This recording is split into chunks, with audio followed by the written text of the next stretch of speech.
and people who have vision for the future. Get closer to the microphone. Hi, what is your name, please? Hi, my name's Rodney Maschetti. Okay, now Rodney, I read about you months ago in the newspaper. Tell everybody what it is that you're doing.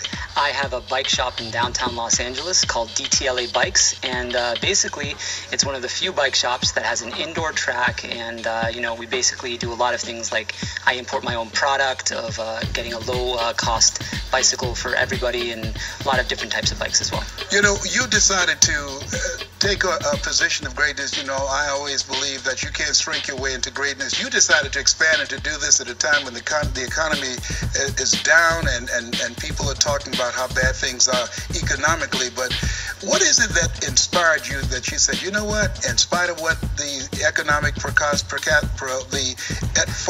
is, I'm going to do this. This is my dream. This is my passion.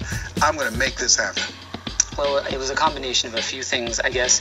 First, I was in real estate for about 8.5 years. I was an industrial real estate broker, and that's what I was working in. And, at some point, I basically, I was doing okay, making ends meet, but, I just wanted to try something different that I enjoyed more. So, I thought, what is a good idea? I had experience in importing, and with the combination of, the economy, the way it was going, real estate prices dropping, I needed to do something that I thought would be a long-term type of occupation.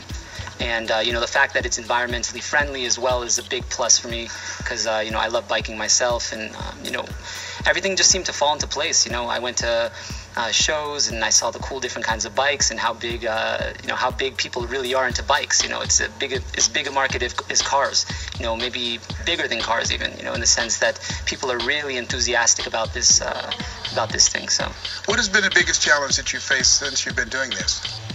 Biggest challenge, finding good workers. I guess like anything else, Yes. Finding a good worker is tough. But it's been a few different things. But to be honest, the stress that I went through with real estate, importing my own medical uniforms at one point, and doing all these things, I got to say it's a lot less stressful. It's a lot more fun.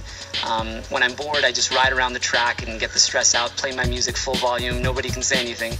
Yes. So there's a lot of little things here and there. Customers that get a little ticked off, but in the end, it's just it's a fun product and it's very practical and it makes a lot of sense.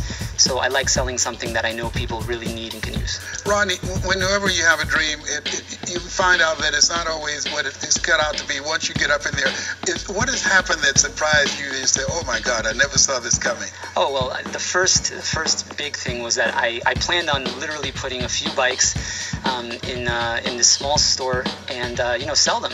Yes. And what I did is I literally went to I don't know if I can say the name of the store, but I went to one of the really big chain stores, bought a few bikes, put it in the store, saw that I was able to sell them, and I got a bunch of more bikes. But Yes. Next thing I knew, I had to get a repair shop. I had to sell accessories. I had to sell locks and lights.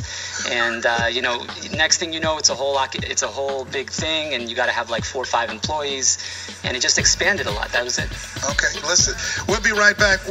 One of the things that as we begin to look at LA downtown, we have people who have vision, and this is an entrepreneur extraordinaire. He's a risk taker. His name is Rodney. He's the man. He's making it happen. You're listening to KFWB News Talk 980.